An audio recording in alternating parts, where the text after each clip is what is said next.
Hello, everyone. Welcome to Dungeons and Dragons with Shitlords. This is going to be a new series that we're going to be starting off. A little bit of an announcement. Schoolboy is going to be unable to come and play with us on every other weekend. So we figured we'd still get our D&D fix.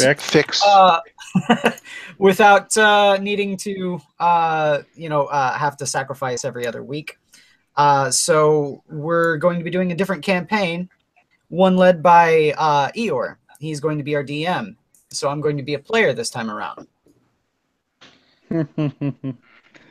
Yes. A lovely campaign taking place in Ixalan. Anyone who is a dirty card flopper will know that name well. Damn dirty card floppers. They've missed it. Well, guess the party is Shady, which is playing an Aasimar monk by the name of Wymar. Yellow. Sanguine, playing a dwarf fighter, Morgrim, if I remember right, or Grim for short. Punnisher, playing a tiefling wizard, Karion. Hello. And Aisy, playing a half-elf druid, Alexandra Stormcaller. Hello. Okay. Oh, no introduction for me. You're forgetting one. And our other last player, a human cleric, Glin. Glin McNamara. Yes, the drunken Irishman. I've yet to drink at all. Yet. That may change. So are we going to hear some Dropkick Today. Murphy? Maybe a little bit. As I've said before, don't go dipping into my barrels. Let's begin with Wymar.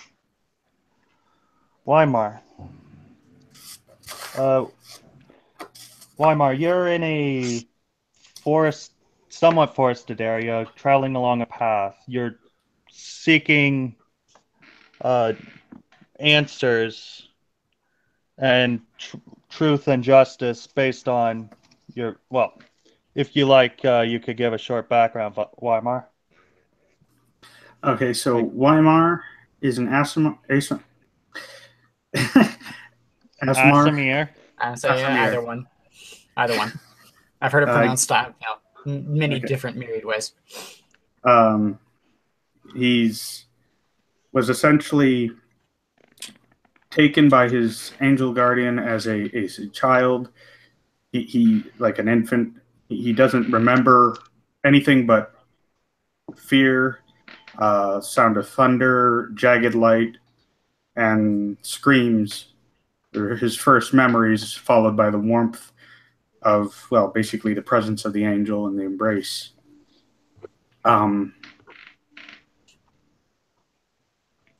So she essentially disguised herself as a human monk and sort of raised him, combination of mother and master, taught him how to fight unarmed.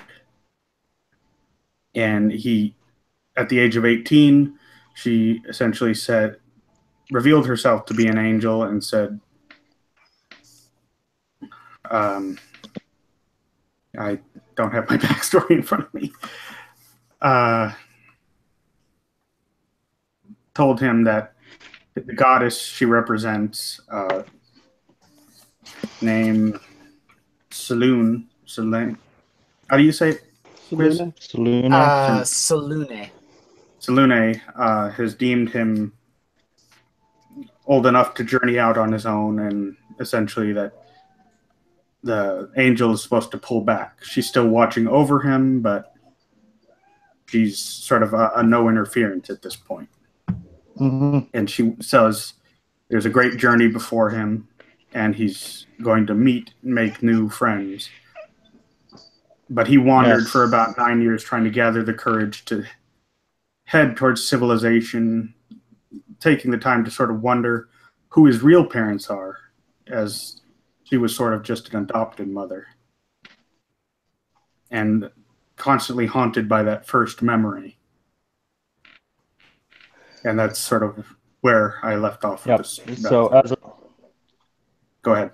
As I said, you've been traveling, like you said, coming up on 9 years, and nearing a town that you've heard has rumors about angelic beings and the fates that sometimes befall them. Along the path, you a glow just a bit into the forest. Notice a what? I'm sorry, you were roboting a little. It's a glowing light just a little bit into the tree line. Okay. I sort of stop a little hesitantly. It's the first, essentially, sign of what could be civilization. And then I continue on walking towards it. Just being, I raise my hood and cover my face as my eyes might give away my origin. Mm-hmm. As you step away, for some reason, you almost feel as if you hear a whisper coming from that glow, but almost beckoning you to investigate it. What does the whisper say? It says, like, it's almost sounds like your master slash adoptive mother, but for some reason it's different. It's a woman saying, "Come to this man."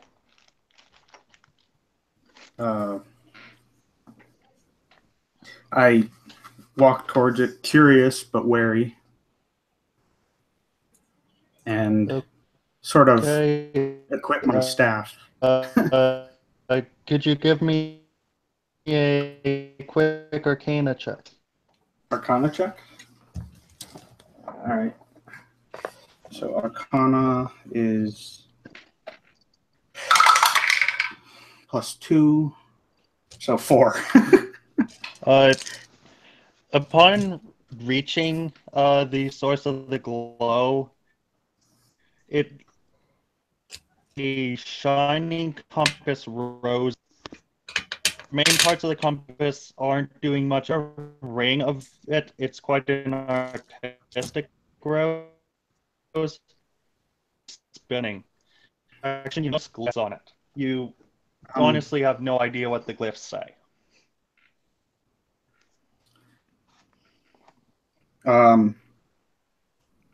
Is it in any language I might recognize? What languages do you know? Common, Celestial, and Primordial. You get an. Let's have a history check right quick. Okay. History. 14. It looks similar to Primordial, but the script is way off. And for some reason, you can't discern, but for the best of your knowledge, you believe it's a teleportation circle. Interesting.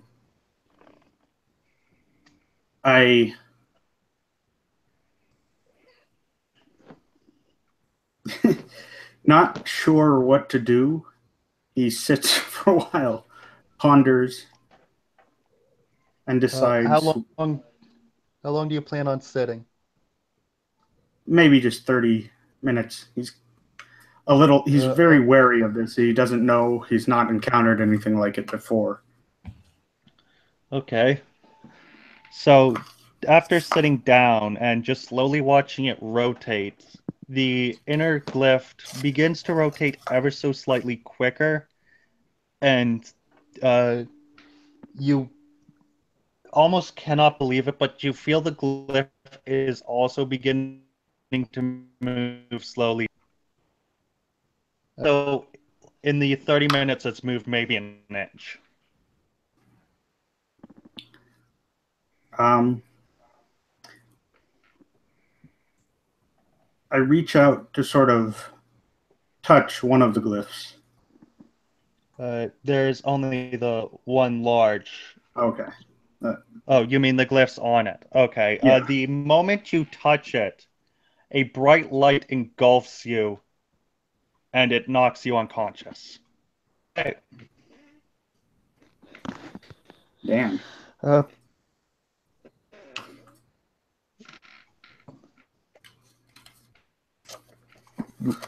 Next up will be Morgrim. Can I interrupt for a sec? Mhm. Is he roboting for anybody else? Yeah, he's Yeah. roboting for me. Yeah, he's Oh. a robot for me as well. Usually, yes. Good. Beep boop. Moving Try on to dropping Sanguine out next, and Morgrim. coming back in. Oh no, Yes. the deep Well, end I is shall return Yep. shortly.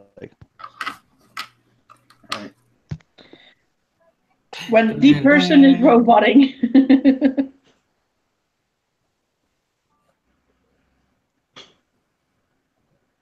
Kind of hard for me to follow what he was saying. I hope I interpreted everything right.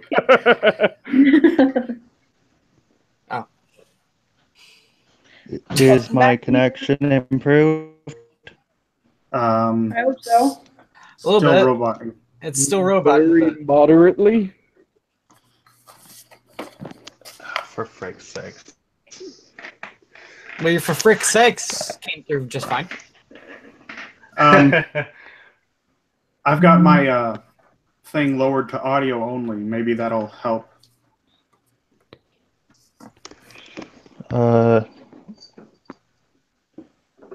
Limit bandwidth. What do you mean by audio only? Say a Up couple at the top. sentences.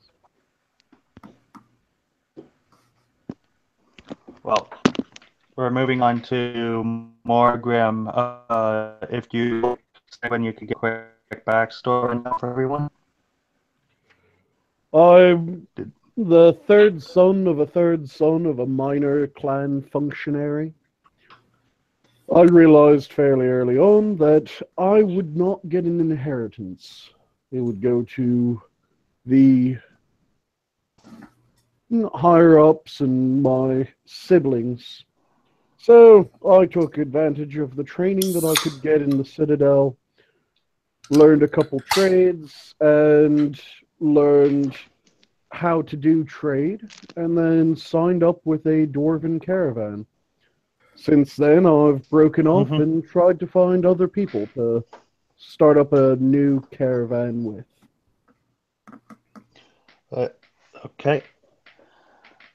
Sanguine, you are passing down a road on your cart and mule, and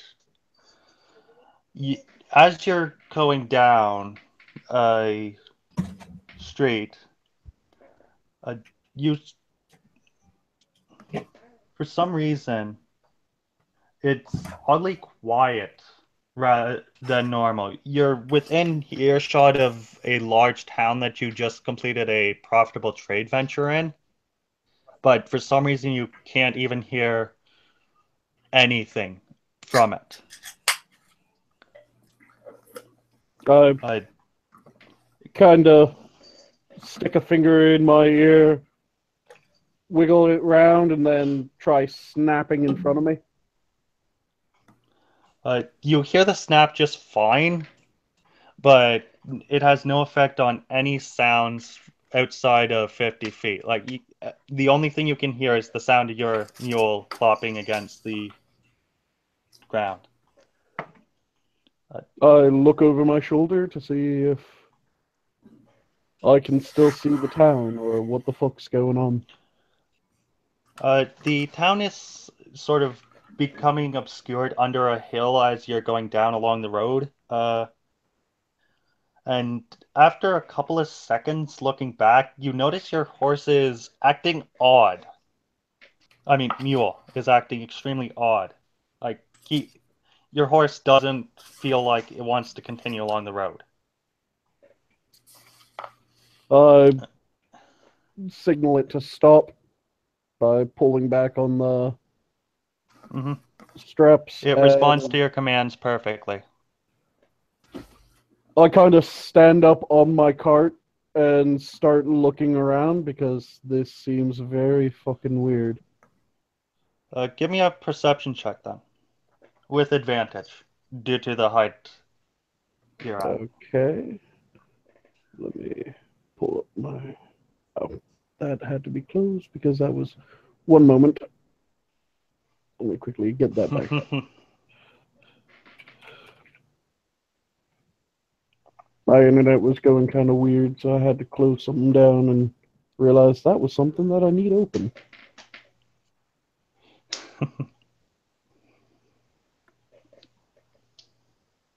So bear with me a moment as I get it back up.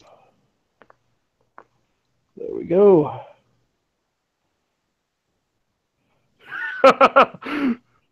Okay, even with advantage, that's an 8. An 8. Wait, let me you can't tell.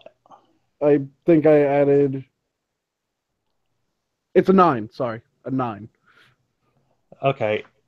Looking out and around, you don't notice anything until you look directly forward along the road. And you can't discern what's in the road, but you can swear that a section of the road is glowing. For some reason.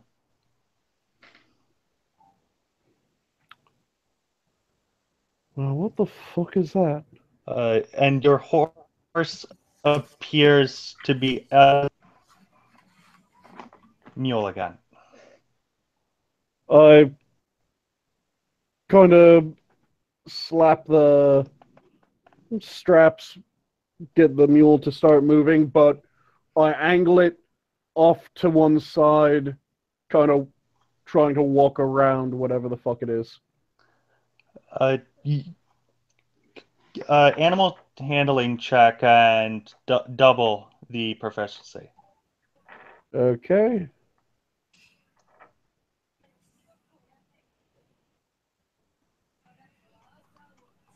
And that is in 22. It takes a very minor bit of doing, but you manage to get the horse to begin to continue along the road. And as you approach the glow, you notice that it is a large compass rose, about 10 feet in diameter, with the inner part rotating. The horse is completely unwilling to get off the road and semi-unwilling to even go any closer than about 20 feet from this compass rose. I don't like the feel of this. When you say that, it honestly almost seems like it responds. Like some of the markings on this large compass rose sort of brighten and dim in response to you actually saying that. Now that fucking thing is responding to my voice. This is getting creepy. I climb down off my cart and I take the straps in my hands still, and I start trying to pull my mule off to one side. Okay, that will be an animal handling check. Okay. And that is 19. Again, the horse first seems unwilling to get off the road specifically. It almost is like it wants to just return to town. But you, knowing this beast so well, know when it has its attitude and know exactly how to fix it. You manage to come off the road, and you slowly begin to get around this glyph. But as you approach about even along the roadside with it, it glows extremely brightly and does saving throw. 21. Nat or non? That's non-natural because it's 18 okay. plus 3. The horse also notices that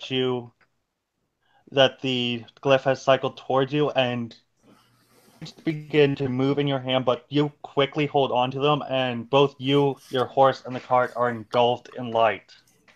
And that is the last thing you know, for now at least. Just fucking great. Okay, next on the list will be Punisher, playing Karion, our resident tiefling for the adventure. Hello.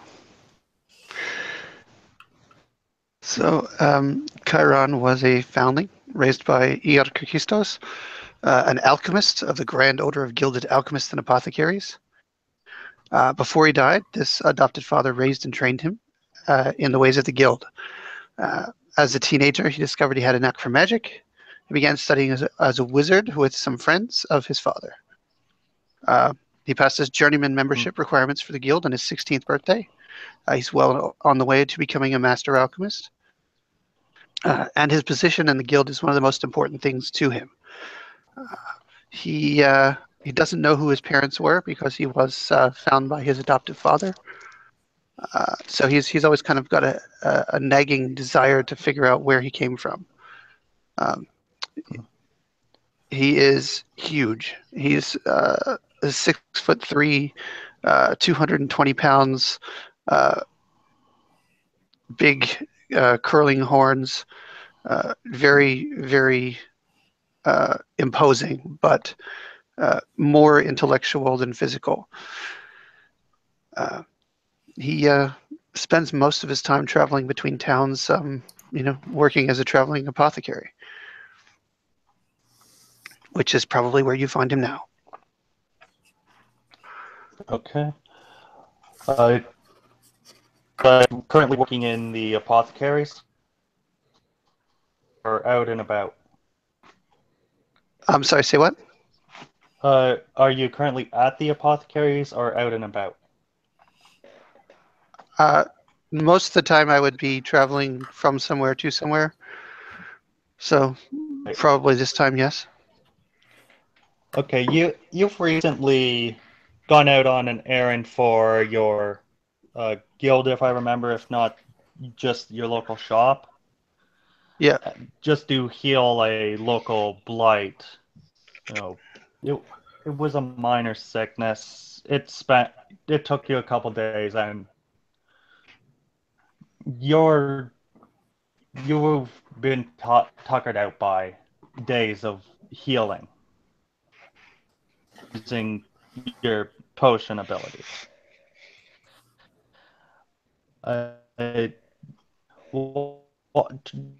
Turning around It's starting to robot corner, fairly bad again. Yeah, we didn't hear any of that. Where'd I cut off? The last thing we probably heard was that he spent his time healing the sick. Yeah, I heard Yeah. a village part, and then everything kind of roboted away. Well, thank you for letting me know. It was a rewarding task, but it was quite tiresome as well. So you're actually a little groggy as you're heading home, and give me a perception check with disadvantage. Just to get a look away. 6.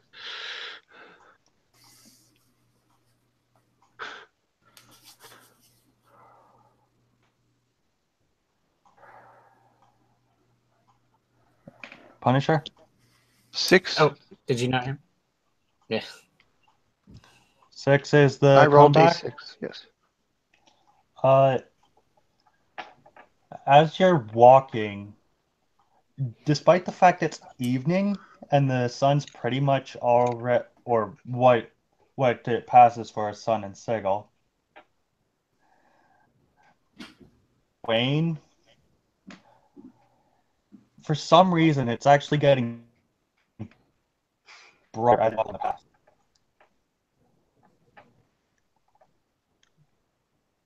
You can just keep walking. I'm just going to keep walking. I don't think I noticed anything. Just that it's getting brighter.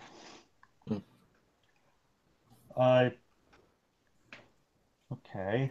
You continue walking. It continues to get brighter until it's almost the tender glow of a fireplace. And with your head down, you can now see the source of it. You are literally not even a foot away from this 10-foot diameter compass rose that stands before you in the middle of the path. All right. Being the curious sort, I will, bend over and examine it. Okay. Give me an Arcana check. 18. You've studied magical items like this, or at least heard of them in the past. You definitely know it is a sigil of sorts for the express purposes of teleportation. The specific markings which would indicate the destination are unknown. I will pull out a pen and a parchment and start drawing the array as best I can in my notes. Okay. Conjuration spells are sort of my specialty. Are you actually attempting to create a copy of the spell that has put this array down? Well, as much as possible. I'm going to have to study and decipher it later, but just to get the basic form of it, if I can. Notes on what's on it and whatnot. Yes. Okay. It takes you some time, as its slow rotation is actually a little disorientating for your inquisitive mind, because you can't actually focus perfectly on the rotating part. And as well, after 20 minutes of finally gaining success of getting a good look of or a drawing of the array, you look back up at it and you've noticed that instead of being 6 inches away from it, you're now 3 or 4 inches away from it. I will walk around to the other side to see if it's following me or moving in a direction. Okay, you take a couple steps to the side of further away from it, stopping about 1 or 2 feet, and turning back, you notice that it is moving at maybe an inch a second. And you also notice that it is slowly picking up speed. It is also moving directly towards you. All right. Is there anywhere I can go to get away from it, or am I just kind of out in the open here? You are about an hour or so away from the village you came from, and there are trees around, but you figure, being as it is a teleportation array, if it were to absorb the tree, get onto the tree that you would climb up on, it would probably just teleport you at the tree. I'm taking this fucking tree with me. This is my tree. There are many like it, but this one is mine. Karion, sees the danger in a tree landing on him on the other end of a teleportation. So he gives in to the inevitable and just steps onto the array. The moment your foot touches the array, you are engulfed by a bright light.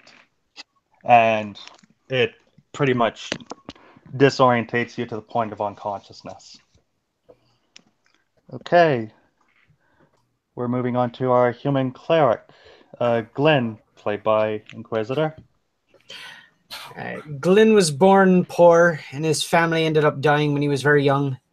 Taking pity on the poor boy, the Timora, the Faerun goddess of fortune, visited him in the body of a beautiful woman disguised as an adventurer. While begging in the street, she gave the boy a single coin with her holy symbol on one side and a kiss on his forehead, instilling in him a lust for life that he hadn't before. Eventually, he was rounded up by Waterdeep guards and placed in one of the orphanages. By the time he was 11, he had grown strong enough to escape the orphanage and made his way back out into the streets, preferring to live on his own, even if he had to steal to get what he needed, and in some cases more than he needs to survive. One day, he witnessed a procession of a high priest of Lathander in the temple flanked by paladins, and noticed the shining gold sun medallion hung around his neck. "I would fancy a great price and put me out of the gutter for a few days," he said to himself. Late at night, he stuck into the temple after the lights had gone out and thought he could get away from the temple with the holy symbol. Little did he know that the priest had used augury the following day on discovery of its theft. He was quickly apprehended by the paladins of Lathander and beaten to an inch of his life and brought before the priest to face judgment. Noticing the divine spark in the boy, the priest instead opted to train the boy in the teachings of his god. After spending a year in the service to the monks of Lathander, copying manuscripts and made to hone his skills by tapping into the divine power gifted to him by Timora, he had eventually discovered a time to escape the paladins' patrols and made his way back out into Waterdeep.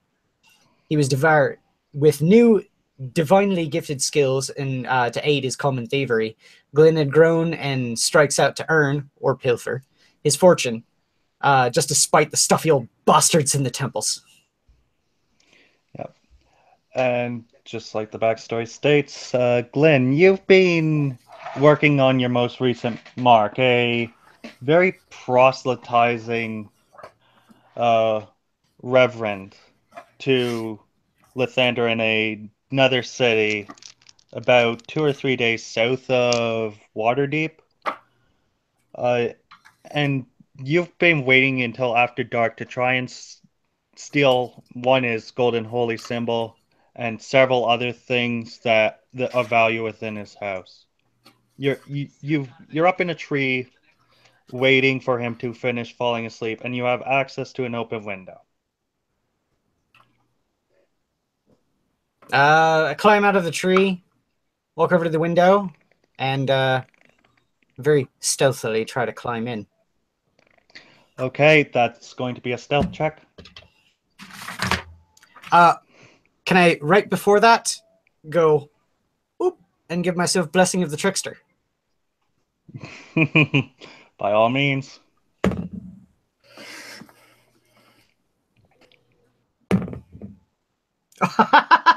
With the second roll, a natural 20.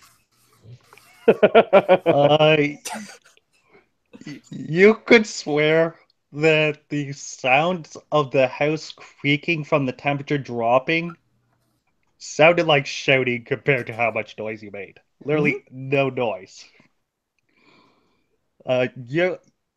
After entering so silently, you're in the perfect position to, well, take whatever you want. You're in his main lobby. There's vases of silver and clay, other minor issues, but none of them are really as valuable as your big prize. His golden holy symbol. Anything that is worth at least 1 gold is going in the sack. Okay. You greedy motherfucker. Are you going to attempt to pilfer the vases and whatnot stealthily? If it's something as large as a vase, like if it were to clank against something inside the bag, that's not going to be a mark. But like any kind of plates made of silver or any kind of like valuable metal or Yeah, Yeah. Anything I could there's a fence. set of silver trimmed fine plates available. Okay. Grab them. Stuff them in a sack. Stealth check followed by a sleight of hand check. Okay. The stealth check, still under the effects of the Blessing of the Trickster, would be a 14 plus 5, so 19 on the stealth check. Mm-hmm. And then the sleight of hand is an 11 plus 3, so 14. Okay.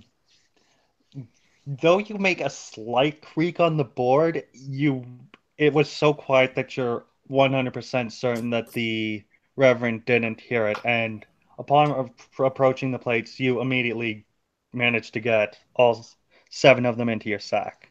Sweet. Again, almost silently. I'm going to turn around, scan the rest of the room, making sure that there's nothing else that might be risky.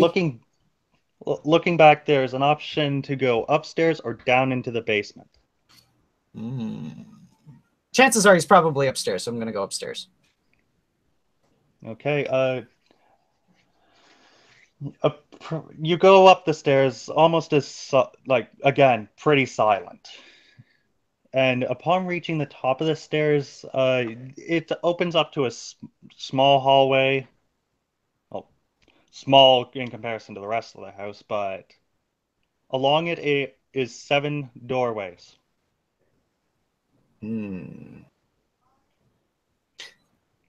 Okay. I'm going to go and stop at the very first one and just put my ear to it. Okay. Give me a insight check. Should be the one. Insight. Ooh, I get that because I'm a cleric, plus 6. Which I need because it's only a 4, so 10. It sounds like there's not really much of anything on the other side, and despite the wind blowing outside, you don't hear anything inside. So, despite it being midsummer, you conclude that the window inside is also closed.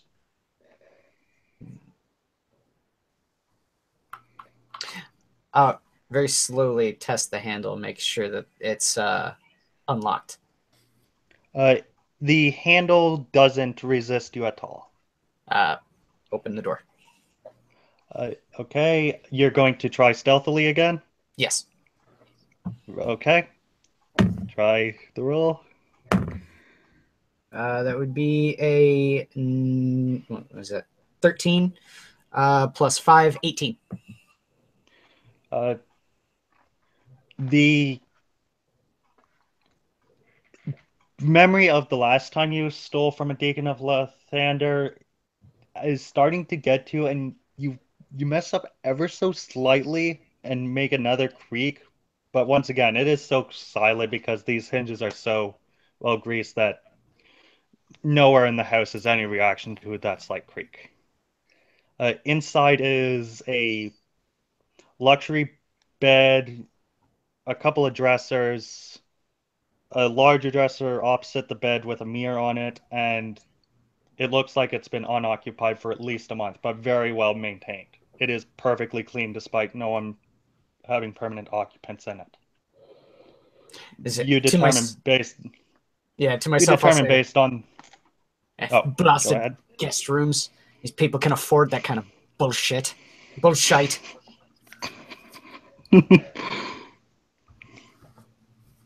I'm gonna walk over to the bed and pull the pillow off of it and bring it with me to the next room and do the same thing. Put my ear to it. Okay, that's another insight check. You doing anything specific with the pillow?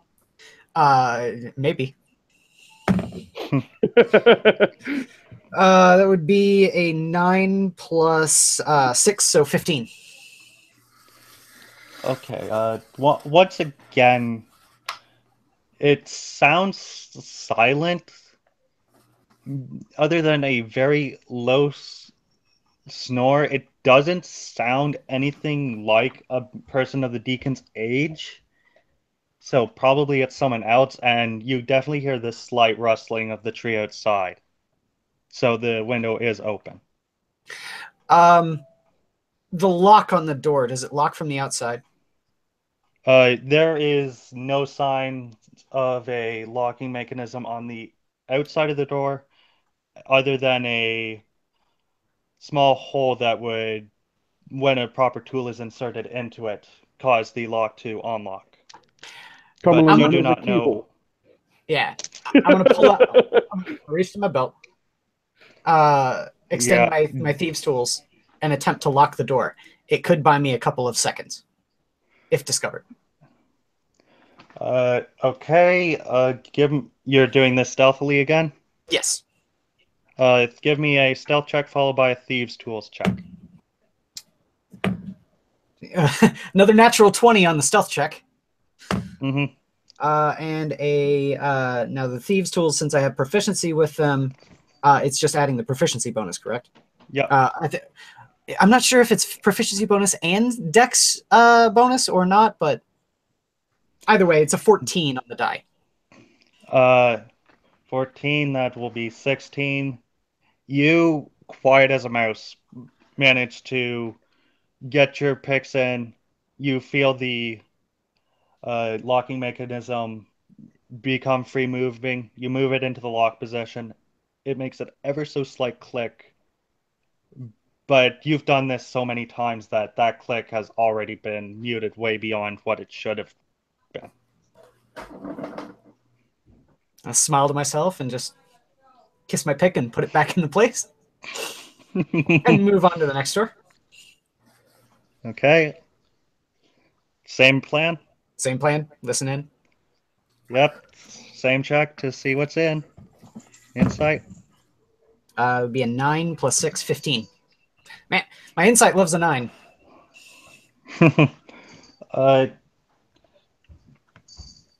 Unlike the last two rooms, the window is open, yet it is completely and utterly silent within. Open the door. It's a very, very... Again, stealthily? Yep. You check for stealth. Not as good this time. 12 plus 5, 17.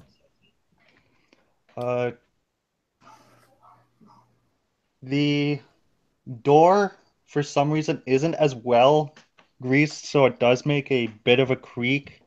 It's still quiet enough, but there is a small bit of rustling that you can barely hear down in the basement. Probably just a maid, washing up dishes late at night or something. He can fucking hire a maid. God. He's living better than me. Way better than me. Bastard. Inside this third doorway is a very large room, and the opposite door that you thought was a window is actually a large door onto a balcony. You found the master bedroom. Okay. So the door to the balcony is open. Yeah. Okay. I'm going to look around for his holy symbol. Okay, that will be a perception check. No, investigation check. Investigation. Okay. I'll say there's a major difference because I have proficiency with perception. Investigation. Oh God, 11. You look around a while and you know exactly what you're looking for.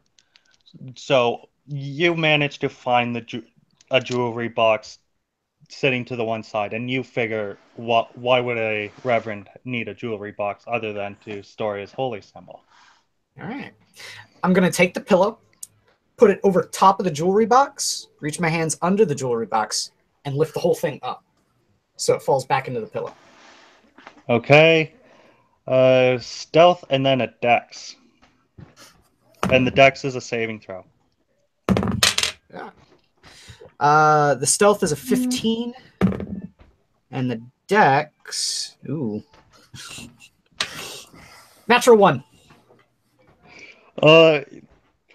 Despite your original attempt and plan working somewhat flawlessly, and you getting it into your hands flawlessly, the box is so heavy that you're not prepared for it, and as you bring it back, it falls out of your grip and lands on the ground. Just bang. Clunk.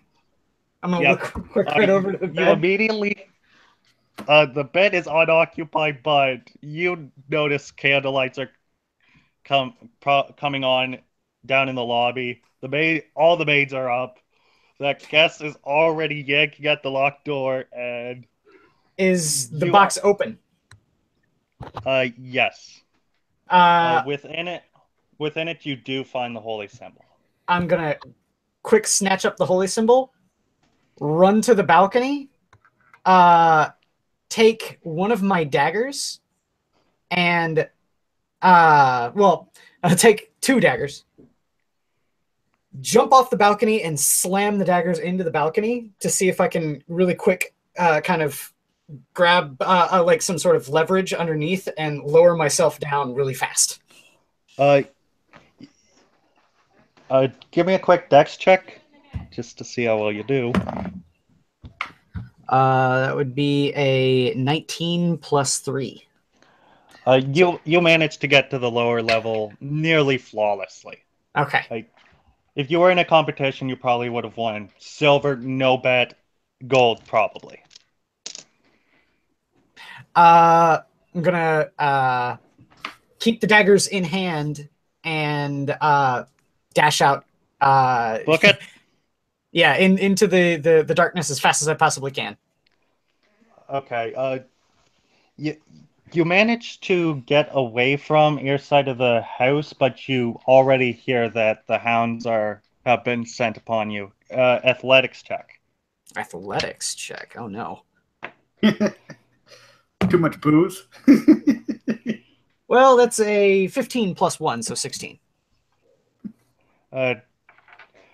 You are able to keep ahead of the dogs. They really sound more like they're searching rather than they've actually caught your scent just yet.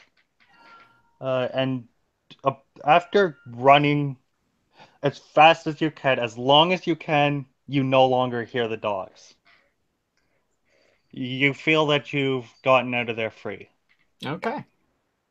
Gonna sheathe the daggers and then open up the sack and take a look at my loot.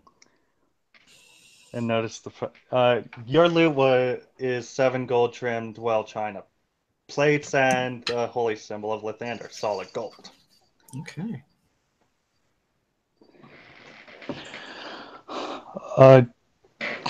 Perception check disadvantage. Okay. It's a 12. I got a 12 and a 13, so a 12 plus 6 would be 18. As you are examining your bounty, you hear leaves rustling on the ground. Someone is approaching you from behind. Going to spin around and draw a dagger. Behind you is the very reverend you just stole from. What do you think you're doing with my symbol, boy? I don't have a symbol. What are you talking about?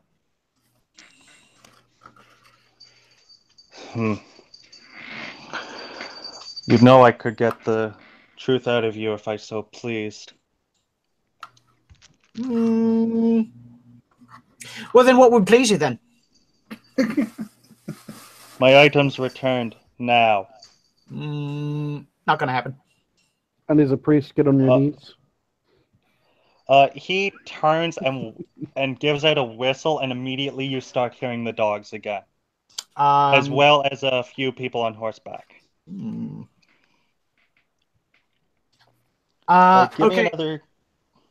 Give me another quick perception check. How about I'm going to here after the perception check, that would be a 16 plus 6, so 22. Out of the corner of your eye, you see a bright light, despite the fact of being the middle of the night. Well, I'm going to immediately think that that's going to be a trickery of his sort, because I know how to cast light on myself as well. And since he's a cleric and I'm a cleric, I'm going to say no to that direction. But at the same time, I'm going to say, did he turn his back to do the whistle thing? He only turned halfway over, whistled, and then turned back to you. Okay, when he did his turning back to do the whistle, I'm going to immediately cast Disguise Self on myself and make myself look like that beautiful woman that I saw as a child, that inspiring person. You're going to attempt to charm him then? No, I'm just going to do that to make it seem like I'm not the person that he originally found. When he looks back and gets a better look at you, he notices, where my lady, where did the boy go? There was no boy. What are you talking about? Oh. It's all your fault. You have mistaken me for a boy. What's wrong with you? Miss, 1,000 apologies. Yeah, right, 1,000 apologies. Can I escort you home as penance? That would be lovely. He extends his arm out to you. Do your thing. When he extends his hand out, I'm also going to cast Charm Person on him. Okay. Oh shit. You're giving Sanguine a run for his money. This is amazing. I'm here with the biggest smile on my face. Oh, I'm Joe enjoying ever. this too. Charm person. Not Sanguine, I'm sorry. Okay, what? It's Your a spell save wisdom DC save. is. My spell save DC is 14. He waits for a second before his face turns from forgiving back to his former face. You immediately know that your charm person was unsuccessful. I'll give him a wry smile and say, it was worth a shot. Slap him in the face and run. In which direction? First one I pick. Doesn't matter. I'm just trying to leave him disoriented and get away. It's more of a case of whether or not you're going towards the light. Well, I would be naturally curious of it just to see what the fuck he cast. So I would go in that direction, but also keep a wary eye not to stumble into anything. Okay. When you approach the light and you're able to see it, it appears like a good-sized glowing compass rose on the ground. And it's already begun moving towards you at least 1 inch every second. I'll give a wry glance back and yell, "Glyph of warding, nice try!" And then try to dart to the one side. As you attempt to avoid it, it's continuing to increase in speed. It's now up to 6 inches after about a minute. Like 6 inches every second after a minute. He'll get the idea to take one of his daggers and throw it at it and try to dodge out of the way. Because immediately he thinks of like a trapped object. Because I'm assuming since he's kind of been a pilferer, he's at least heard stories of glyphs of warding, where it's a spell that's enchanted to an area that if you touch it, it's a lightning bolt shoots out at you. So he's like, throw it and then dodge the opposite. The moment the dagger hits the ground, the glyph glows brightly, and then once the glow is gone, your dagger is disappeared.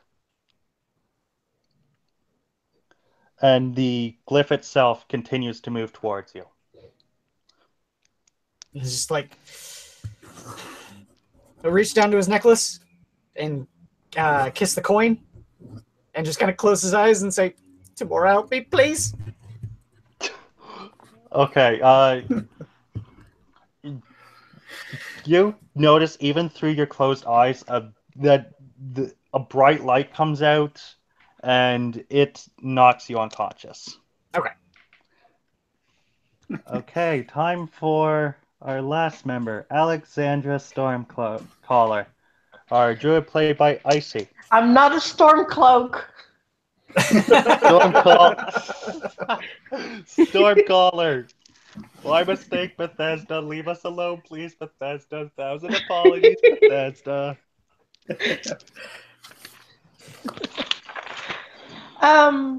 Alexandra Stormcaller is a druid who grew up with her father, who was a human merchant, and her mother, who was a high elf of the moon druid. So all her skills that she knows as a druid is from her mother. And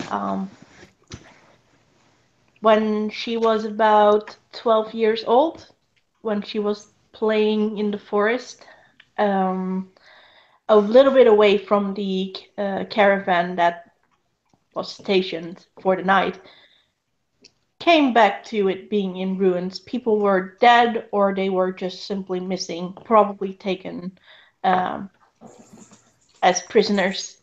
She is now 25 years old and she kind of travels between towns and mostly sleeps in the forest unless she is really in need of some cleaning and some food, because she does not like to hunt creatures due to her being very close with creatures.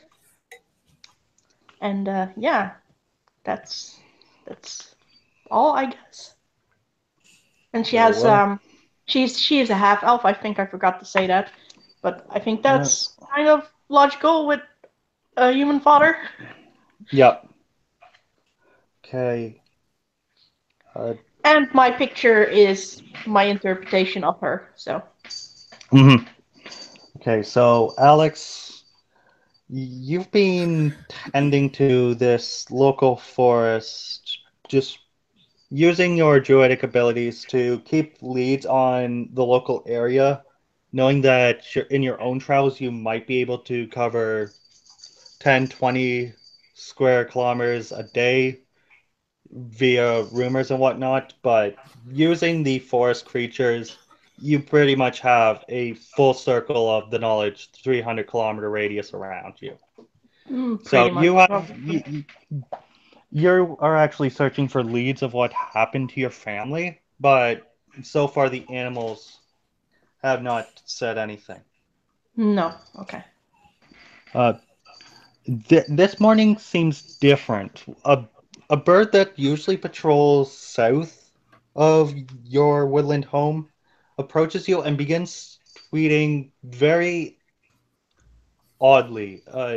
And due to the fact that you've been resting so long, right now your communicate with animals is not active. So you have no idea what the bird is saying. But you get the basic idea something's distressing it.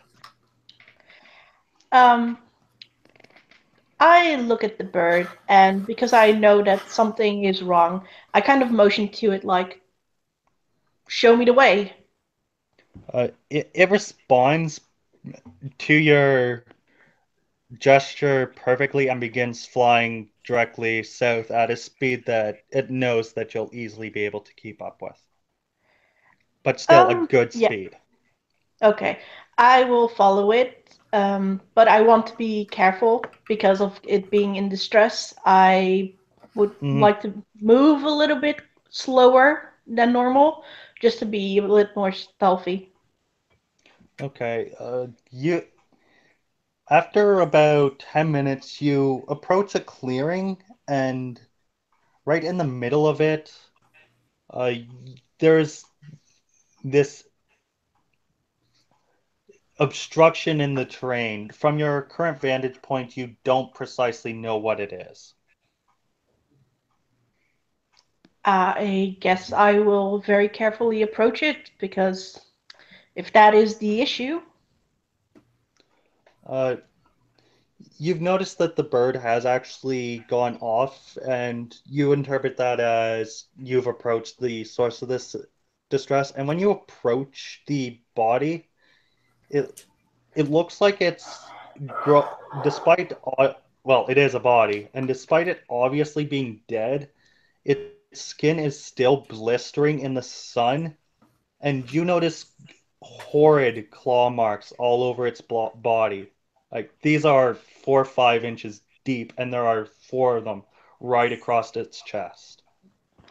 Can I have a check if I know if the claw marks are of a creature I know? Give me a insight check with the advantage, as you would know your beasts very well. Okay, that one is not too great. That would be blah, blah, blah. Inside that would be 18. Okay. You don't recognize them, but you discern that the creature that had to make these claw marks, because they are so large, had to be at least at the shoulder, standing 12 feet tall. So unknown creature, 12 feet tall. Mm-hmm. I want to look if there are footprints of that same creature around, like if they're fresh or not. You didn't notice it before, but right beside the vampire's the body. Okay. I didn't know nothing. I heard nothing. My mistake.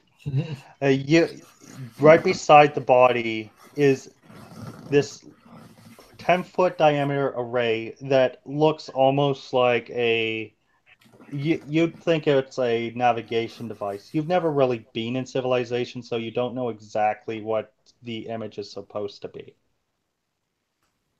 Or more like, I have never really bothered with knowing whatever that is. Yeah. Okay. The best you know is it's used in navigation. Okay. So a navigation device that is close to the body, but no footprints or anything. There is footprints leading out from the center of this array, but you quickly discern that that's your poor friend lying there beside it. Okay, so it's the body that just dropped. Okay. Mm-hmm. Uh, If you like, give me an Arcana check. oh, okay. That's 18. Mostly because I rolled good and not because my Arcana check is great. Yeah, upon noticing these three main items, the footprints leading out from the array itself, and the body, you can discern that whatever this array is, it probably teleported this poor wounded man from wherever he came from. Okay. Well, I'm going to follow those footprints still. I want to know where they came from or are going to. The footprints are from the middle of the array to where the body is. Like he only Just got that. Just the middle of the, okay. He got 10 feet maybe. So something attacked this person while it teleported in the middle of this array? Jeez. I still want to investigate where it teleported into. So you're going to actually directly investigate the array? Yeah. Like I said, you're investigating the array. Investigation check. Okay. Investigation is... Okay, 15. Upon closer looking at the array, you see sigils around it that look completely foreign to you. Okay.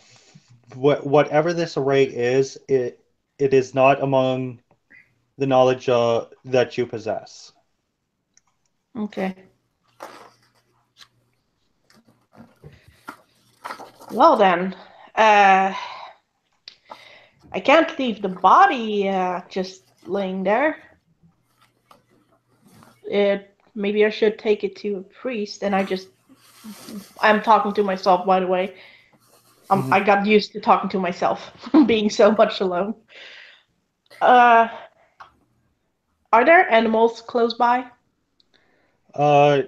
Most animals are staying away from the clearing, but you can tell that there are a few birds and deer just beyond the tree line of the clearing.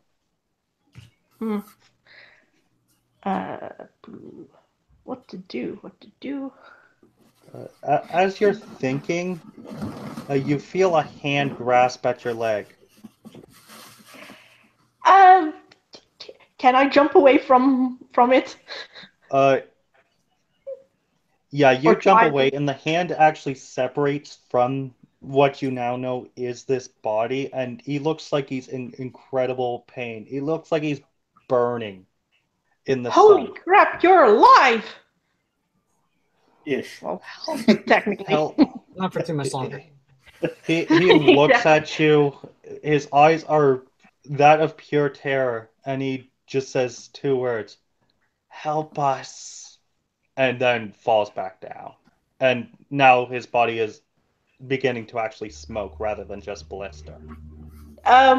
I want to grab him and try to pull him into somewhere where shadows that it hopefully the sun, because I'm starting to probably get a feeling I know what this is, but why did it ask me to help it?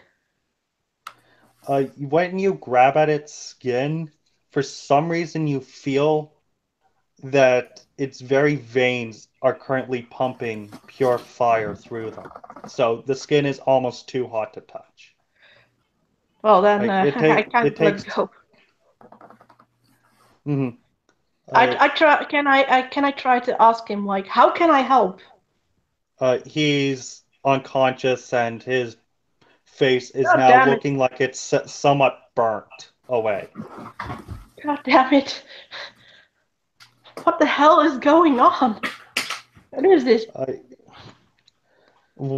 As you're stuck thinking, you've noticed that the array, instead of the end of it being about 5 feet from the body, it's now 2 feet away from the body.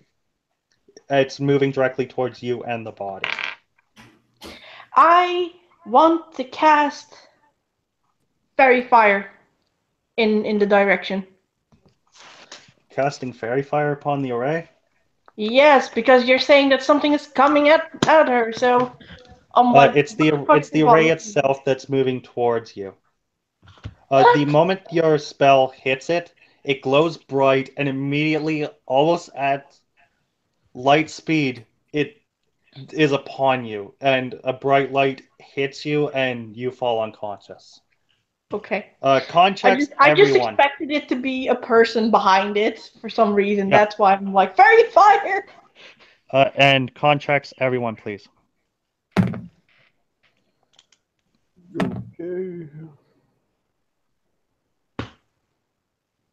Using a luck point. What did You we got roll? one? I rolled a 2, so I used a luck point. But what did we roll for? I didn't hear it. Sorry. Constitution A luck check. point. Oh. Yeah. Well, yeah. Let's see if I remember that right. That means I have to roll and you get to choose one of them? No. Whenever I need to make a check, an attack, or a saving throw, I can opt to re-roll. Or roll an additional d20. Go right on ahead then.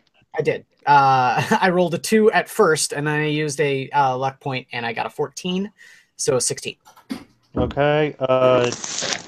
21. I got a 19. 19. Everyone else? Shady? I got an 11. Shady? I'm also apologizing if there are cat sounds in the background. Yeah. Shady, what was your con roll? Sorry, what? What was your con check roll? I went to the bathroom. I must have missed something. Oh, Roll call. roll Constitution check. Okay. See, my Constitution is a +3. So 5. Okay, Sanguine, I mean, not Sanguine, that's the name of your other character. Morgrim. Grim, Or yeah, Grim. Grim, you managed, Morgrim, same thing. You managed to come to first, and you notice that instead of in the middle of the road, your wagon's been transported into a small clearing in the middle of a jungle. Looking around you, you see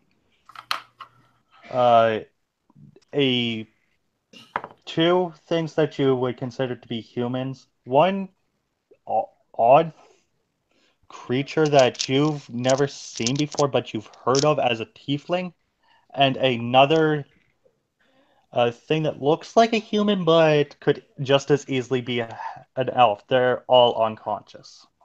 Is my mule okay? Yeah, he is up and has been just slowly waiting for you to give it another command. Okay. I walk over to.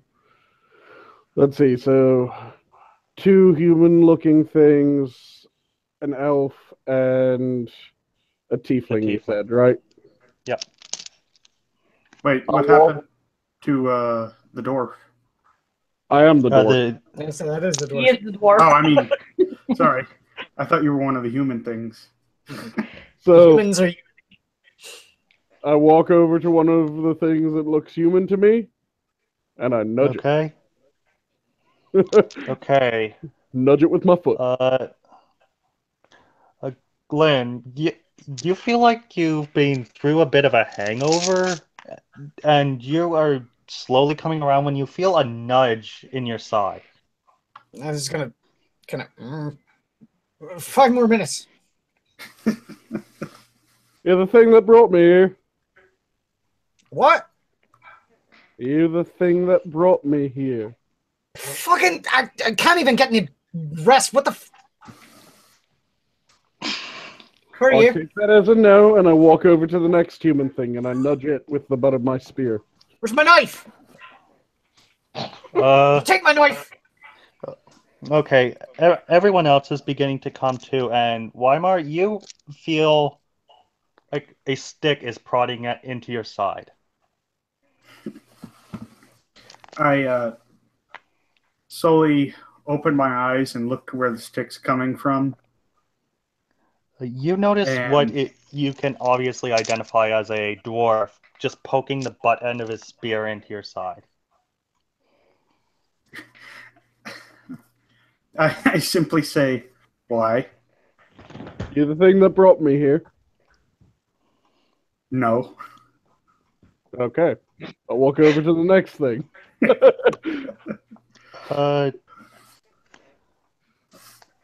Which would Punisher, be?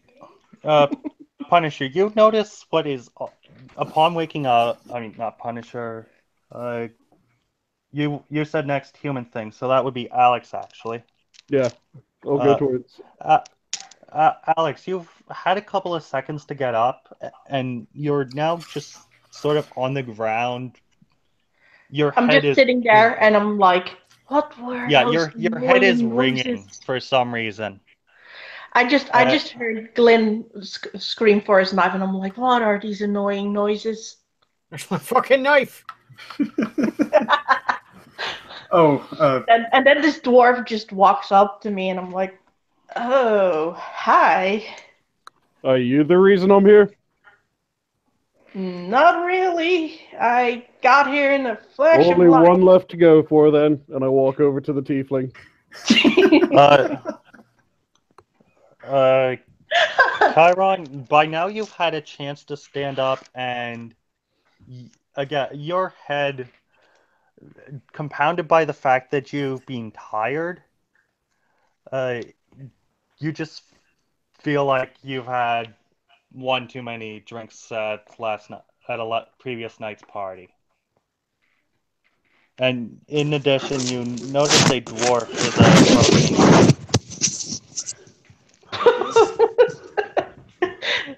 You alright, bro? Apparently, I got blown away in a massive gust of wind. Apparently, I had a very good time.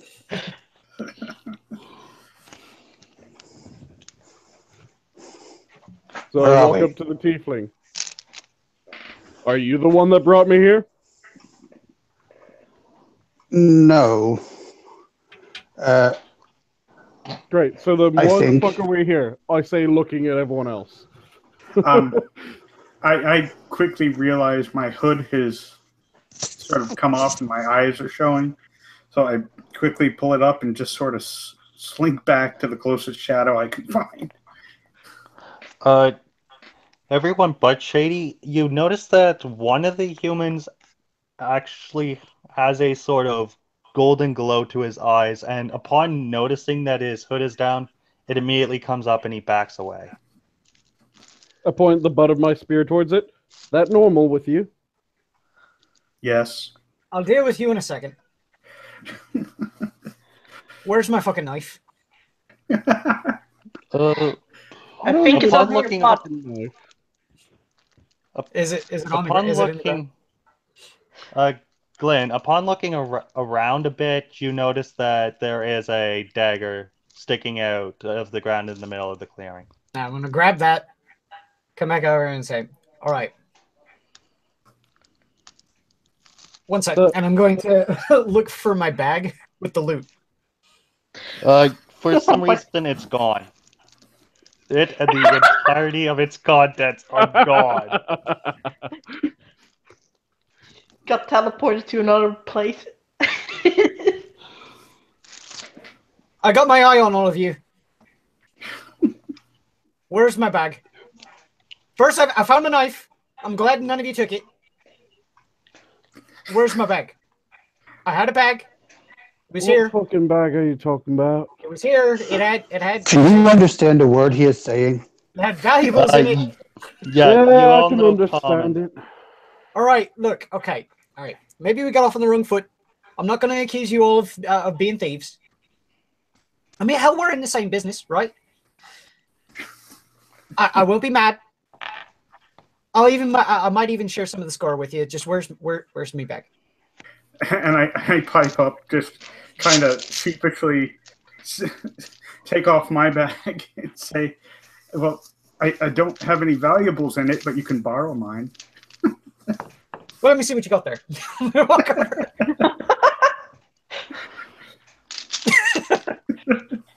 Alex is just like, So again, get me off my backpack, please. so again, She does- doesn't say that, but she just reaches with her hand a little bit towards her own bag and looks at him like, okay. anyone? Could know everyone why give me a we're quote? here? Here's me bag. Could everyone give me a perception check, please? All right. 18. And that's 14. one. I am oblivious Okay. as fuck. 21. I got a 14. What was that? A 14, 18. a nat 20, an 18, and an... Okay, everyone but Aisy, you notice that there's chirping noises. They don't sound like birds. And additionally, anyone who got over 20 can notice rustling in the tree line just around the clearing that you guys are in. Amazing. The druid is not noticing chirpings. I'm going to clap the Asimar on the shoulder and say, okay, look, boyo, we'll do this later. And I'm going to draw 2 daggers and just kind of watch the wrestling and say, everyone get back to the cart. We may need to use it as cover. I think we got some beasties coming this way. Protect my fucking mule then, and I move towards my mule and ready my spear. Yeah. Okay. Alex just does the same and grabs her club and her shield. So everyone's moving over to the cart? No offense, lass, but if it comes down to the beastie or me, it's the beastie that's going to get the sticking. Agreed. Are you okay, Punisher? That was loud. Very loud. Punisher's character is a tiefling, right? It was thaumaturgy. Apparently. I was about to say, like the bowels of hell coming true. I just sort of Okay. take out my staff and just sort of inch my way up to everybody else by the cart. Sort of. So you're sort of alone. Give me a strength saving throw, Shady. Okay. Strength is 8 plus 4, so that would be a 12. You almost barely miss it, but this feathered reptilian creature jumps out from the tree line and nearly pounces upon you. Roll for initiative. Get round up. God damn it. 4 plus 3, so that's 7.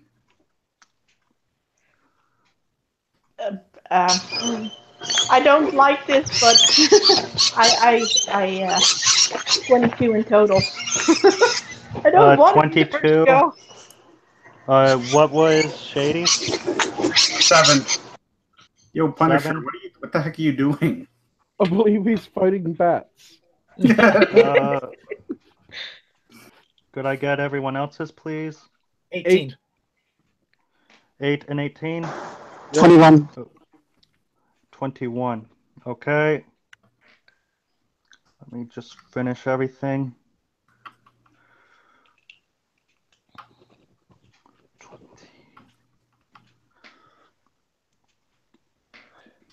22, 21.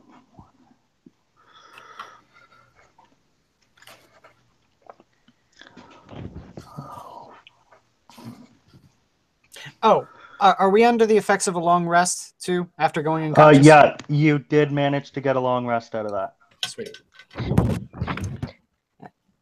Oh, okay. That means that my fairy fire has not. I can go back to free. Yay! Yes. Thank you. Thank you for reminding me. Whoever got the 8, what is your actual dex mod? It's 3. Okay, re-roll initiative.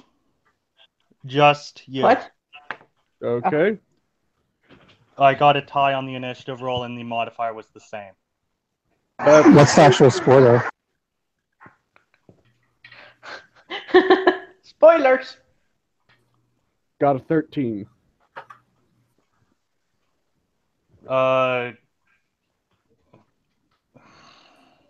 Okay. You got the same again? Yeah, I'm just saying, screw it. You know what? I got a You know what? 15.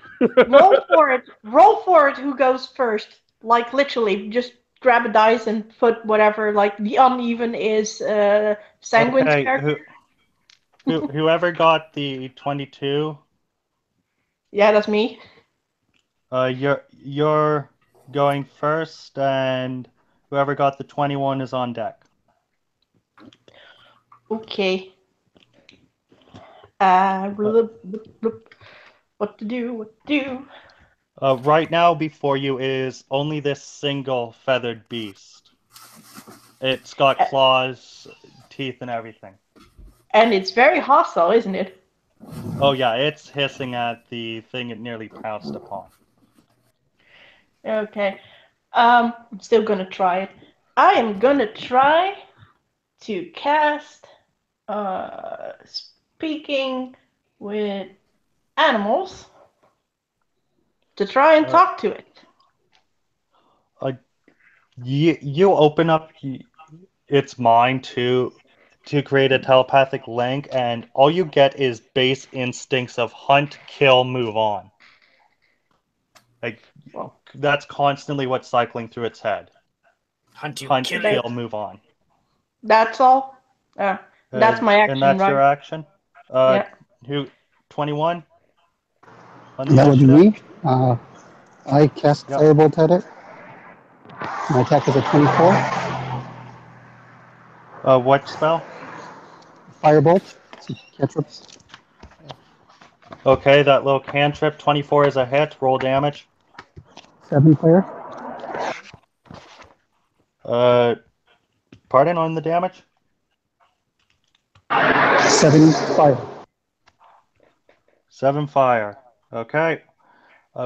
You are quick to react to the single creature that is in the clearing, and you land a fireball onto its side. Well, more of a fire, a little streak of fire rather than a full-on gout of it, causing minor burns to its side. It turns and runs at you, trying to bite at you. 19 My move good? action would be behind the dwarf. 19 is good on Punisher, yes? Yes. Okay. Take 6 damage. Whoever got the 18 is now ready to go. Okay. Seeing this thing pouncing on the person who's obviously a wizard, shooting flames. I'm going to cast a guiding bolt at it. Okay. That would be a natural 20. Hit with crit, double your damage. Okay. Oh. Double just the dice damage, right? Yep. That's good, because it's 4d6. Oh, shit. Where's another d6? There's a d6. Sounds like that little thing is in a lot of pain in the moment. All right, so I got a 4, a 4, a 2, a 1. So that would be 11, 22 damage. Yeah, you extend your hand forward towards it and release this extremely bright bolt of energy, and it literally perforates right through the side of this thing. It coughs out a wee bit of blood out of its mouth before falling to this side. Okay. Can I use my movement action to vault into the caravan and pull my Go cloak right on over my ahead. head? Okay, you're in the caravan. You sitting down? Yes. Oh, I'm just Yes. yeah. Well, I'm like peeking over the side. Oh. Okay. You guys notice that a second one of these creatures, comes out of the forest and comes after Wymar. Give me a strength saving throw. Wymar. Oh, okay. Okay, strength. So that's +4, 19. This time you manage to see it coming. As it pounces up at you, you manage to hold it back. It lightly claws you, but you manage to just toss it back. Take 1 damage. All right. Whoever got the 14.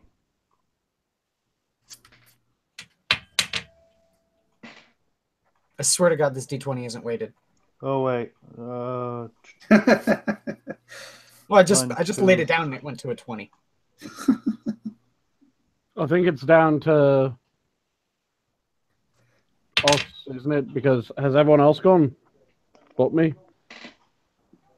Yeah. I believe Me, so. Punisher, Inquisitor. Well, I and haven't Shady. gone, Yep, but I got lower than you, so. Yep, Yeah. okay. So am I going first, or is a beastie going first? A second raptor comes out and attempts to jump upon Wymar. Strength saving throw. Oh, God damn it. So there was 3. The first one that got At perforated. least Okay, so I got At least 2. 19 plus 4, so that's 13 or 23. It jumps up upon you, and you immediately manage to deflect it without even the claws or teeth getting anywhere near you.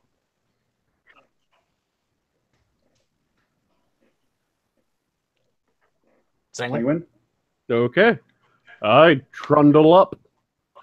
And first, the one that's closest to me, stab There's it. one about 10 feet from you.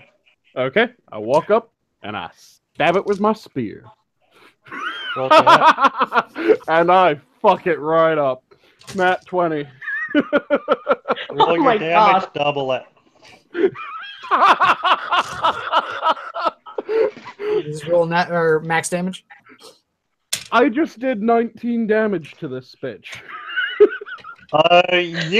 You perforate its throat and both jugglers with a well-aimed shot to the neck. It is coughing up blood everywhere and just slowly dying on the ground. And you were scared of the druid. Jesus. All right. Shady. Okay, so There's one in front of you, and the other one is as good as dead, but not actually dead yet. It's dying on the ground. Like, there's no way it's going to get itself back up. Aw. all right, so Now's not the time for that, Mass. I'm wielding my I'm wielding my You're on. my staff in one hand, and I strike out, aiming for the legs of the other one, the one that's still standing. Mm-hmm. Okay, roll to hit. Okay. Shit. So that's with the Dex mod. Attack bonus is +5. So 11. The creature manages to see what you're doing and definitely manages to jump as you swing the quarterstaff at its legs. And with that, 2 more raptors come out. One of them pouncing on Grim, and the other again on poor Wymar. Strength saving throws, both of you. Don't forget your bonus action. Wymar, you can punch it too. Yeah, I was gonna do that. Okay, roll to hit on the punch. Okay. So that's +3. That's 14. Okay, damage is 1 plus your strength mod. No, Nope, not it's for 1d4. Yeah, not for a monk. It's 1d4. Okay. 1d4 plus strength or dexterity, actually. So that's a hit. Yeah. Yep. Okay. It's 1d4 plus your strength or dex mod, whichever one is higher.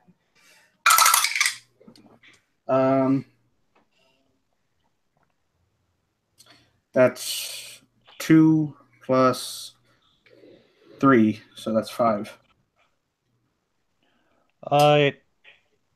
Despite it managing to dodge your staff attack, just as it lands, you manage to connect right into the side of its jaw. It does actually hurt up your hand a bit. Nothing really damaging. You just punched the side of the creature's head, so yeah, your hand's gonna hurt a wee bit. But it's nothing compared to what the dino's taken. It looks like you half dislocated its jaw. I quickly point to the other two, or the one that's bleeding out, and I say, "Dibs, my dinner." My fucking kill. As you do so, 2 more raptors come out, and one pounces on you, Wymar, and the other upon Grim. Strength saving throws, both of you. 19. God damn it. What? 7. Okay. Grim, you managed to see it coming, and and you managed to get the raptor away as it tries to jump up upon you. Wymar, bragging upon trying to claim dibs on the one that's bleeding out, distracted you from another one that ambushed you from the other side. You have been knocked prone and you are under a grapple. Take 11 damage from its biting down upon you. Okay, so that's 11 minus 16. God, my hold on.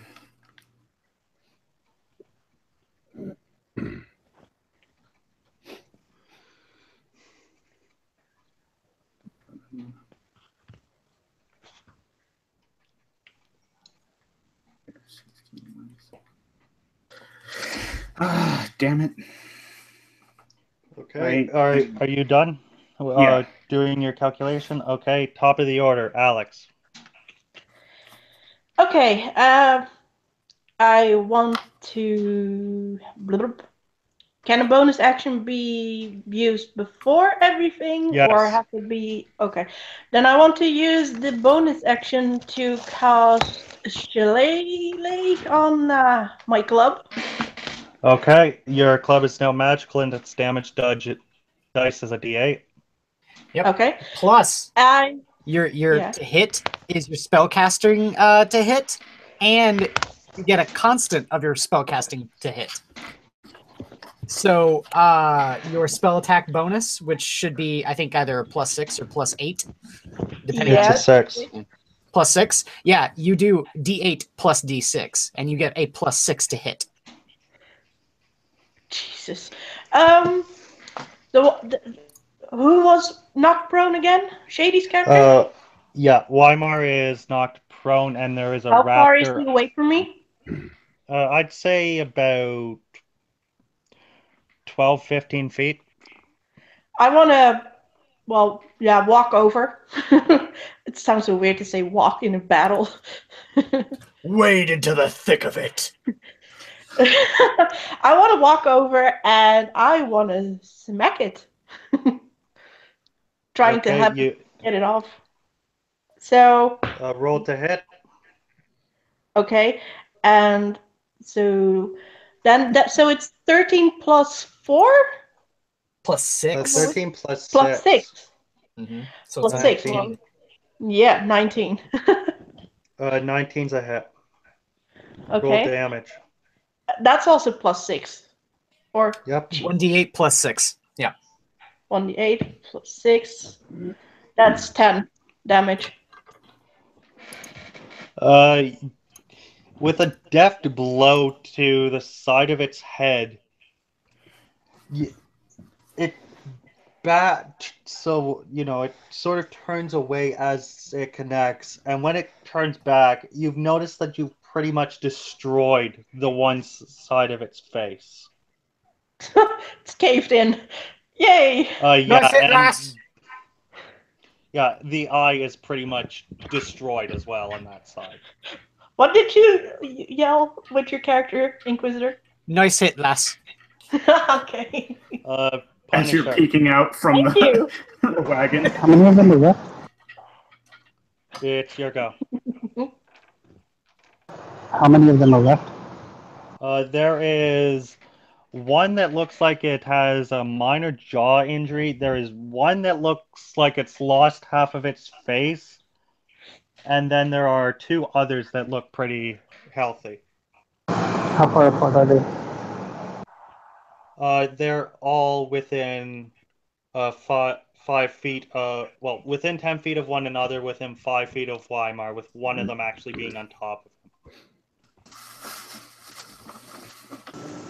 Okay.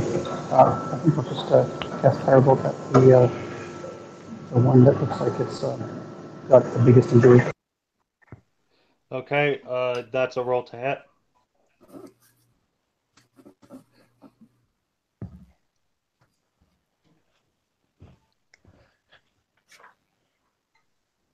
Punnisher. We might have to wait a second. I think he's probably at work. 18 to hit. 15 is good. Roll 18, damage. I said. Oh. And the damage was 5. Okay. Your your little spring of fire hits it once again in the same side of the face, and where the jaw connects to the skull, and you pretty much tear at that entire ligament, and its jaw is now left hanging there. I'm going to lose the internet in a few minutes for about 20 minutes. So. We couldn't hear you over the racetrack. I said I'm going to lose my internet shortly for about 20 minutes. Okay. Well, I'm just planning on finishing this combat, and that'll be it. The raptor that is bleeding out on the ground gives out one final cough before finally dying. Inquisitor, your turn. There's now what? One injured and 2 uninjured. There are still 4. One of them looks. He has a side of his face pretty much caved in, and his jaw is just hanging there. Another one looks like it's taken a good hit to the musculature of its face, but otherwise looks okay. And then there's 2 that are just fine. Okay. Look perfectly healthy. How bad does Shady look? Is he bloodied? I'm down to 5. Okay.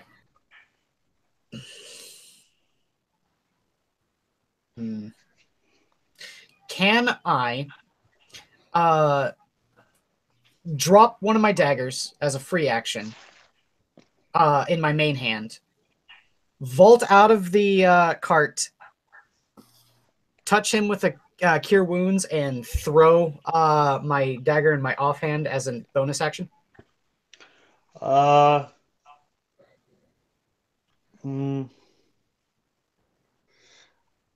Yes, you will roll the healing first. Okay. It would be 1d8 plus your spell casting. 4. So d8. Where's d8? D8. That would be 8 hit points back. And the dagger's targeting the one with half its face broken covered. jaw. Well, the one that is pounced on top of Shady. Considering I'm like right under it. Just okay. Then it'll be a normal roll to hit. Okay. That would be a 16. That's good. Roll damage. 6 piercing damage. Okay. The dagger drives itself into the side. It sort of bats away. Wymar, you can quickly reattempt the strength saving throw. With advantage being as it's distracted. Quickly, what was the healing? 8 hit points. 5 plus 8. 13. Okay, thank you. Simple addition baffles me these days. God damn it. Strength is 6. I said with advantage. Oh, with advantage? So 2. I mean, roll twice. So that's 10. 10 after? Yeah.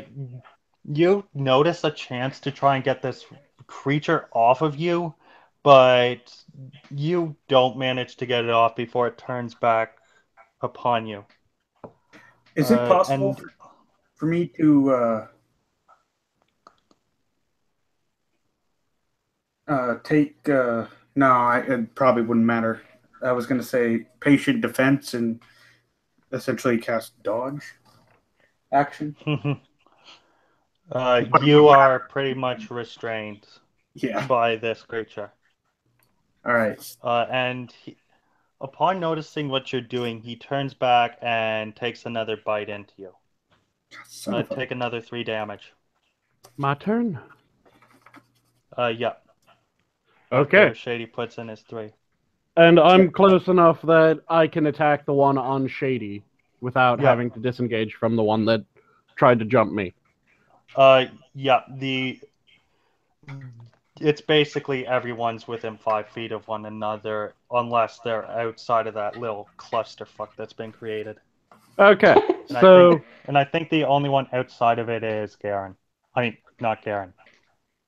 my Wymar. first action is going to be stabbing the one that's on him, and that's a 19 to hit. That's a good hit. And I do 11 damage. Okay, Stab it up the butt. you stab it right in the side, and based on how deep it went, you know it's went all the way through. It looks nearly dead. Shady, you can reattempt the saving throw again. And you get advantage again. God damn this dice. 8. No. They're not on your side. The raptor, after you get the spear out, sort of shambles around. It does somewhat get off of Shady, but it still has a claw up on it. So, Shady, your turn. I'm not done. Oh. Bonus action. I use my action surge. Aha! Oh. Gotta love the second level fighters. Yep. And I'm going to go for the one that tried to jump on me while shouting, "Come on, you feathered cunts." Roll the hit. Okay, I'm not on that one. Roll damage. 15. And Pardon? I did 15. It responds to your insult by hissing, and you respond in kind by jamming your spear right into its mouth. It hisses, it screams in pain, it sort of tries to back away. It barely manages to do so. Before trying to come back, huh? And that's my turn. I was about to think you were going to bonus action. That's what I thought Shady. too. What could I do as a bonus action? If you had another weapon, you could have used the spear one-handed and then hit with Well, another. I am using the spear one-handed. You can try for a physical blow then. Yeah, you could punch it. If Fuck you got it, a high I'll enough punch strength, yeah. Which one are you punching? I'll punch the one that tried to hobble away from Shady, since mine just got a spear to the fucking gob. To the throat. Okay, roll the hit. Oh god! What is going on with my dice? Why are you nodding? Jesus. If he natted, it's still only a 2. It's still only a 2 plus my 5, so 7. You've got a 20 strength? Yes. Shit.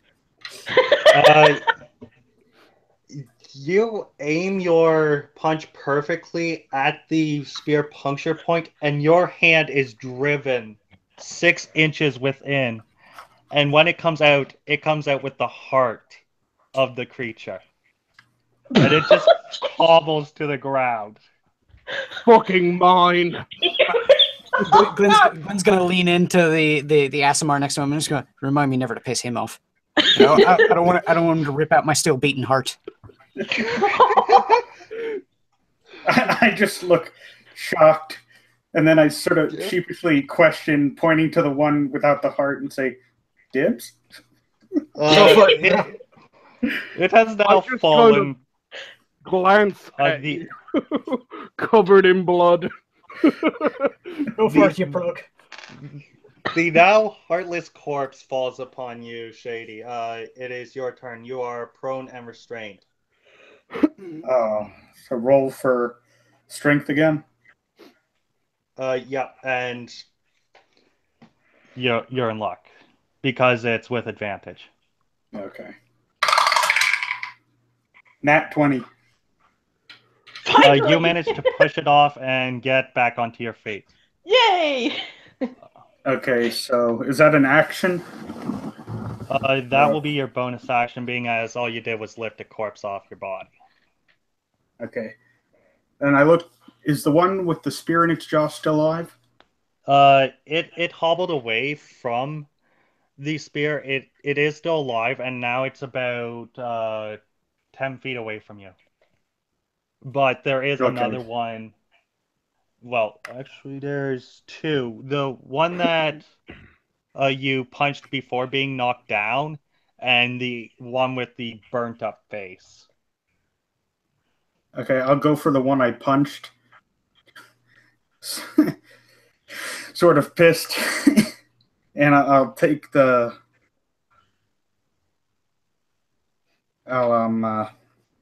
shoot. Weapon you are using? Yeah, my staff. I'll take a swing at it. Roll to hit. I'll also spend one key point for flurry of blows. So immediately afterwards, you're taking 2 unarmed strikes as your bonus action. Okay. Okay. Oh wait, no, I already used my bonus action, didn't I? Yeah. Okay. Yeah. Never mind then. A nat 20. Roll damage and double it. Okay. Roll damage for the... Oh, shoot. Okay. 1d6.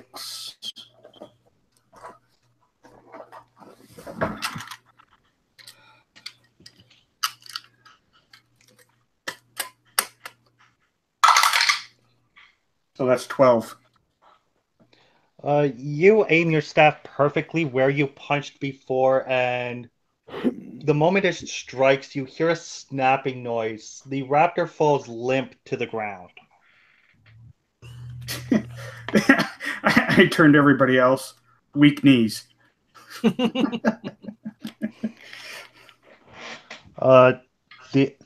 now raptor that is coughing up blood sort of screams and hisses at Sanguine before trying to take a swipe at him with his claws.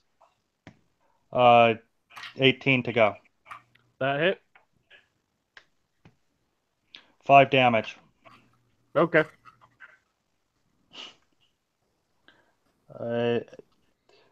Old Burnt Face is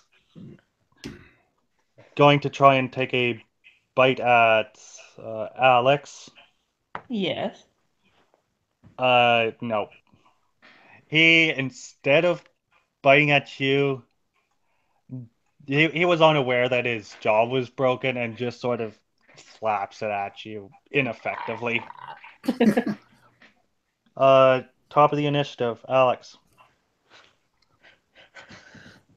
I kind of feel sorry for the one that tried to bite me, which is not so I'm like, don't worry, I'll help you out of your misery. I'll feel a little bit sad for it. So I'm gonna try and hit it with my club, which 21. That is a hit. Are you still under Chalet though? It's 1 minute. I don't know how long this was. It's also a concentration Okay. spell. So if she took damage, then she'd have to, try to maintain Make it. it. Okay. Roll damage. It'll be 1d8 plus 6. Okay. Oh. That is let's see. That's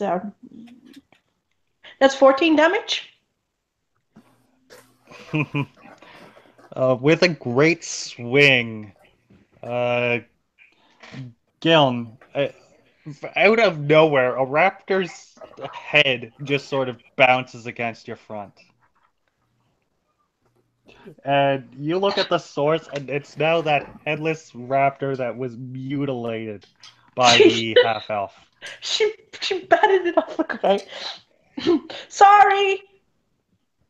It would be Punisher's turn next. He's dropped. Doesn't really matter. We're I finishing. think Glin wanted to say something about it.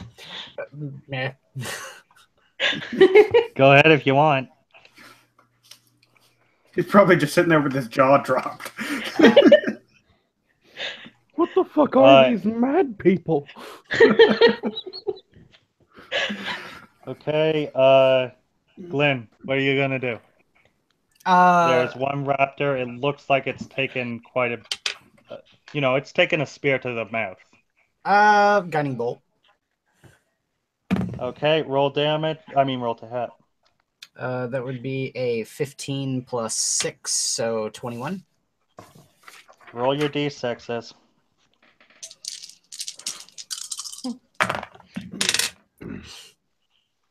Well, some of them are good, some of them are bad.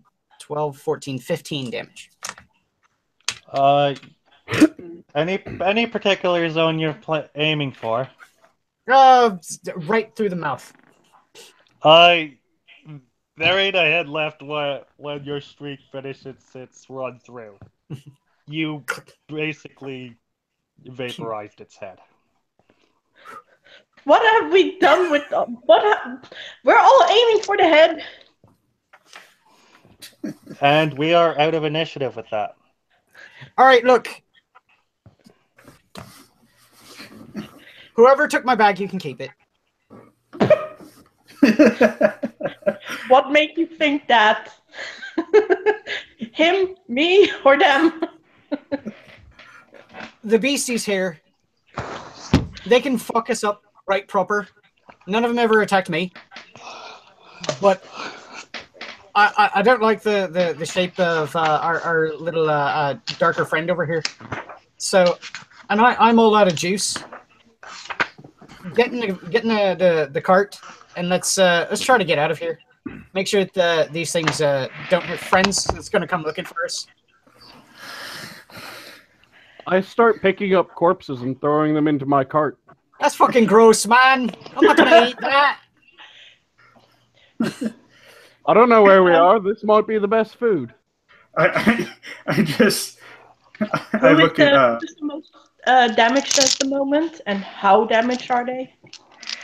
I'm 7 points under. I'm 5 points under. And, everyone else Punisher didn't here. really get touched. Well, How bad is 7 points of damage for you? How much do you have left? That's more. I've got 10 left, so I have a maximum of 17. I kind of want to be sparing with my magic at the moment, so I'm not suggesting anything for now. I'm just following them. I look at the corpses, and I look up at Sanguine, and I give sort of like this big grin and say, "Good meat." We'll decide on that when it's cooked. If it smells all right, then fine, but not. By the way, I walk over. Can I retrieve my dagger that I threw into the one's head? Go over. Yeah. And I say, these are very important to me. I don't ever want to lose them. Don't let me forget. As you guys begin to recover, you all notice another rustle in the tree line. This one is a lot larger than the others. Oh no. This does not sound fucking kill you and eat you if I have to. I'm gonna immediately invoke duplicity, but inside myself, so it's like mirroring me, so that if I want to, I can just split off like two people. Mm-hmm. Okay. And you said that out loud, Sanguine? Yes. Out of the tree line comes a slightly larger winged creature, and Sanguine. The next thing you see after it stops is the point of a spear right just an inch away from the center of your head. And with that, I think we are done for today. Okay. And with that, Sounds I good. just grin. And time for the spoils. 240 experience each. Nice. 240, so 540. 540. 40.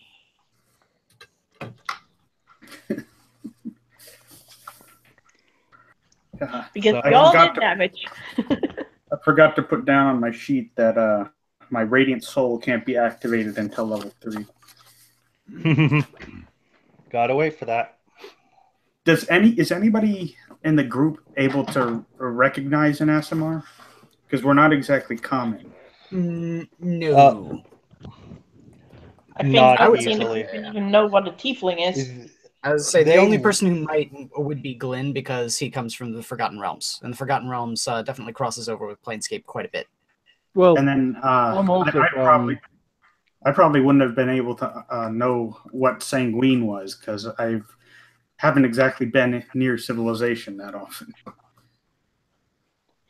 Your Dwarf? angel guardian gave you a good amount of intellectual studies in addition to your martial studies, so you know the basic races that you're most likely to meet.